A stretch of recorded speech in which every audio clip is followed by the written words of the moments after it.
Hi guys. Today is 65 years since Rosa Parks did her thing. And let's see who Rosa Parks is, in case some of y'all don't know.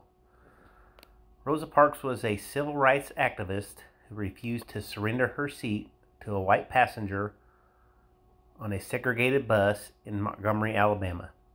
Her defiance sparked the Montgomery bus boycott. Its success launched a nationwide efforts to end racial segregation of public facilities.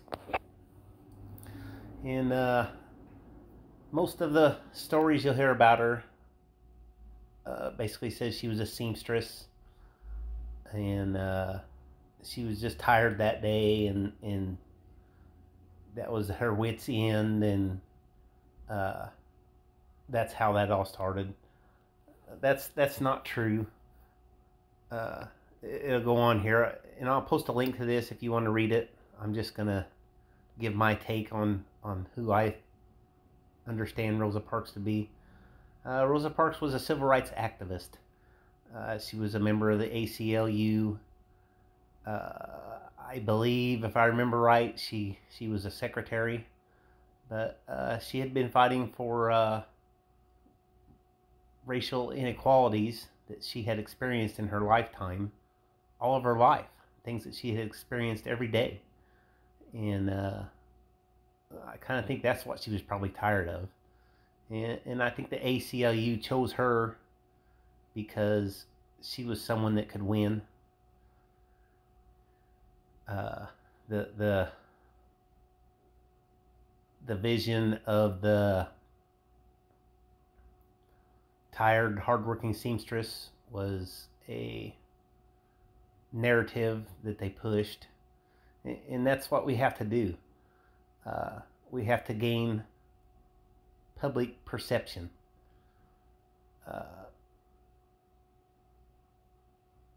The one thing that I see that I can relate to everyone, that I think most people can see, that's happened, that was probably seemed like unheard of, that's happened in my lifetime, is I went from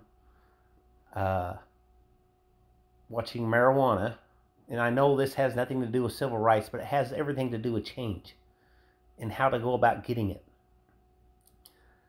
I watched marijuana go in my lifetime from being something that's demonized, it's evil, it turns you into a commie, a pacifist. Some of the things, the information was about it.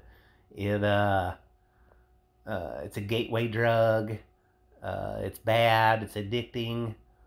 To this last ballot, I think 2 or 3 more states legalized it. This last election, most states are decriminalizing it very quickly, and that's through a lot of hard work by a lot of people who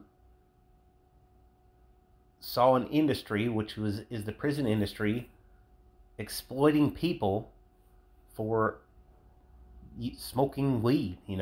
We all know it's silly now, but there was a time that you was a criminal if you did this, and most people did not take any pity on you if you spent 5, 10, 15, 20 years in prison for having something to do with weed.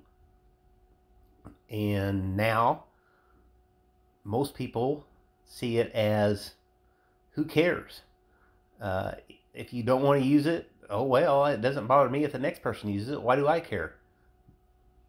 I mean, I wish we could take that philosophy with a lot of things. Just think how much better our country would be. But my point I'm making is